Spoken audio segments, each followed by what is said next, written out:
Okay, so welcome to the deep dive, everybody.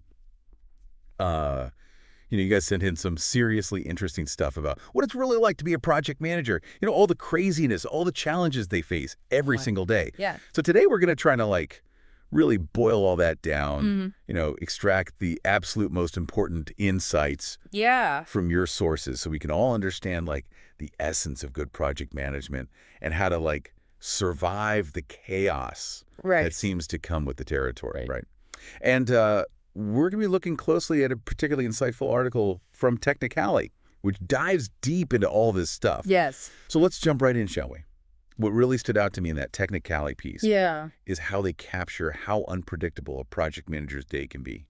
Absolutely. It's amazing how much emphasis they put on the need for adaptation.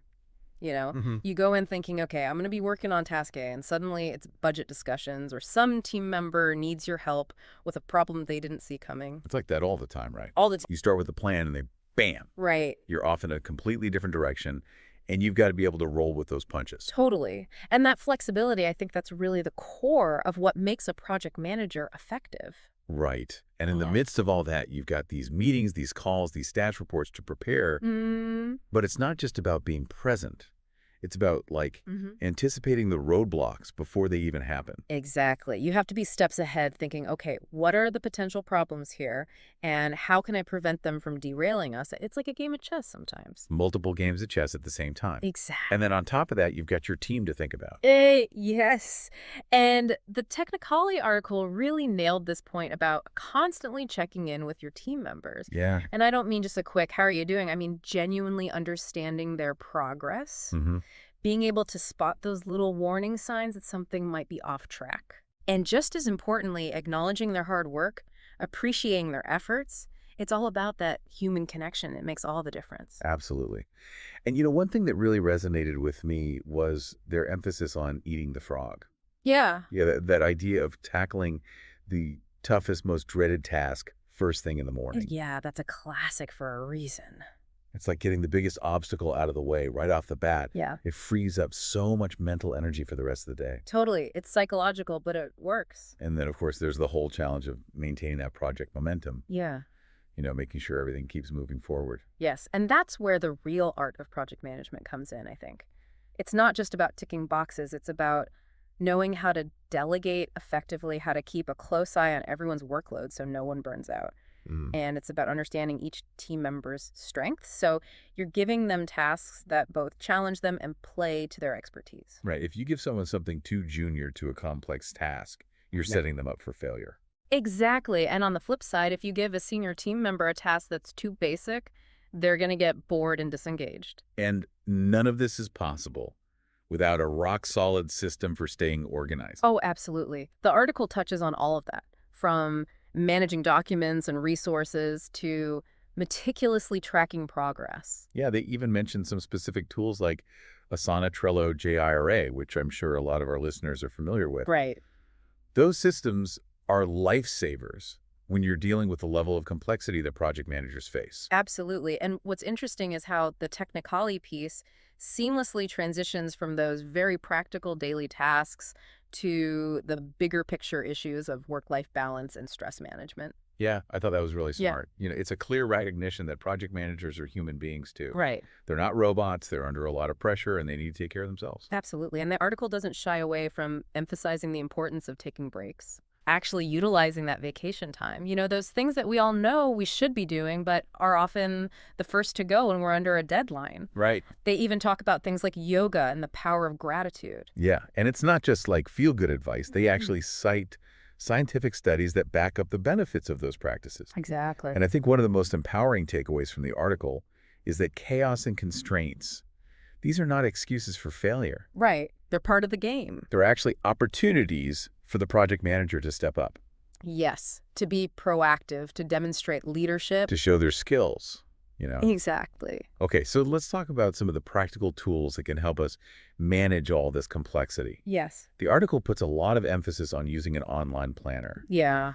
for everything from those basic to-do lists to setting deadlines to managing budgets, hmm even those complex Gantt charts. It's all about having a central hub for everything. Right. And the key is to view these planners not as rigid structures. but as flexible tools that can adapt to the inevitable changes and unexpected tasks that come up. Right. They even talk about ClickUp as a good example. Yeah, And the idea there is that you break those massive projects down into smaller, more manageable chunks. exactly. And then you can start delegating, strategically assigning tasks to team members based on their skills and their workload. Right, and it's a constant process. Yeah. You're constantly monitoring progress, making adjustments. Adjusting, adapting, right? We can. Okay, so speaking of delegation, that brings us to the whole issue of communication, which the article refers to as talk it out. Yes. And they really drive home the point that open communication is absolutely essential for project success. Absolutely. It's about creating an environment where team members feel comfortable speaking up, asking questions, offering their perspective. Giving feedback. Exactly. It's all about that free flow of information to assure everyone is on the same page. Right, and they have this really interesting idea of a designated talk it out period, where you specifically set aside time to clarify tasks, project plans, to get everyone aligned before things start moving. That can save so much time and energy down the road by preventing those misunderstandings that lead to rework. Absolutely. Yeah. And of course, you've got to keep the stakeholders informed as well. Yes, transparency is key. It's about building that trust and shared understanding. Right. Okay, so now let's talk about something that often gets overlooked in project management, Yes. and that is the emotional side of things. The article calls this the real chaos. Right. And they argue that being able to manage emotions, both your own and those of your team, is absolutely crucial for team dynamics and ultimately for the success of the project. Absolutely. I think this is one of the most important but often neglected aspects of project management. It's true. And they did a great job of breaking down the key components of emotional intelligence, self-awareness, self-management, social awareness, relationship management, and team leadership. It's a really comprehensive framework. So let's talk about each of those a little bit. Yeah. Starting with self-awareness, being able to recognize your own emotional state and how it might be affecting your decisions. Right, because we all have those triggers, those things that push our buttons. And as a project manager, it's so important to be aware of those. So you're not letting your emotions hijack your judgment. Right. And then there's self-management, which is all about being able to control your reactions. Yes, not letting those emotions get the better of you, especially under pressure. Yeah. You need to be able to stay calm and focused even when things are going crazy. Exactly. And then we move on to social awareness, being able to pick up on the emotional cues from your team members. Yeah. Sensing how they're feeling and responding appropriately. Exactly. It's about creating a supportive environment where people feel heard and understood. And a lot of that comes down to relationship management. Yes, building those strong connections within the team, understanding each person's strengths and weaknesses, and having effective strategies for resolving conflicts when they inevitably arise. And that's where that talk it out principle comes in again. Yeah, right? absolutely. And then all of this feeds into the leadership aspect. Yes. Being able to inspire and motivate your team, especially when they're facing challenges. Right, and being able to manage emotions in a way that fosters collaboration. And the article even touches on the importance of being sensitive to cultural differences. Yeah, they use corporate mergers as an example, where you have people from different backgrounds coming together. And you need to be able to navigate those differences effectively. Absolutely, and a good leader also knows when to delegate, and even when to institute cooling periods when tensions are running high.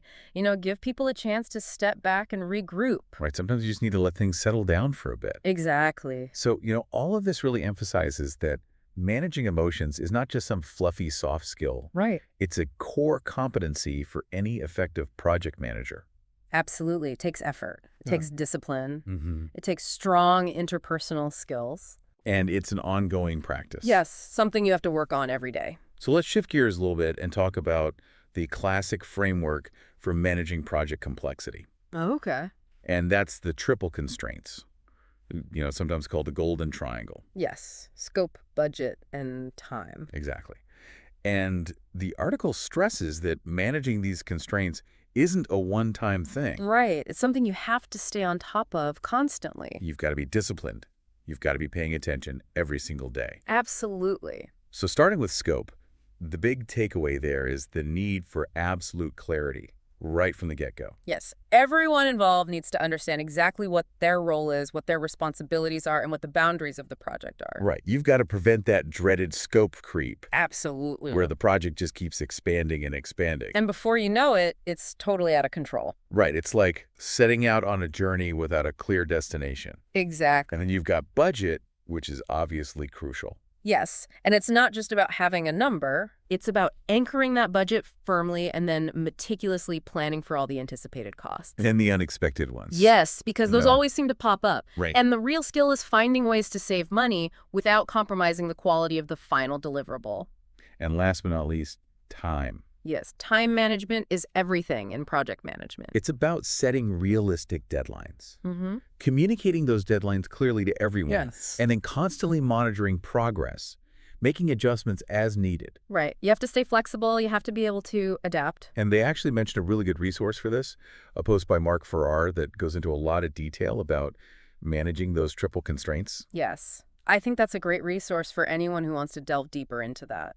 Yeah, so the Technicali article does a really nice job of bringing it all together by reminding us that even though every day in a project manager's life is going to be different, Right? the core principles we've talked about, Mm-hmm. organization, communication, emotional intelligence, and managing those constraints, Yes. these provide a really solid framework for navigating the chaos. Absolutely. They're the foundation for success. So, no two project days will ever be exactly alike. Right. But if you can stay committed to these principles, Mm-hmm. you'll be well equipped to handle whatever comes your way. Exactly. So as we wrap up our deep dive into the world of project management, Yes. let's leave you with a question to think about. Okay. Whether you're a project manager or not, Mm-hmm. think about which of these areas we've discussed. Right. Your daily organizational habits. Yes. Your ability to manage emotions and navigate those interpersonal dynamics. Mm. Or your skill in defining and sticking to those key constraints. Right. Which of these areas offers the biggest opportunity for you to grow and improve? That's a great question to ponder. It is. Yeah. So thanks for joining us on the Deep Dive. Absolutely. Thanks, everyone.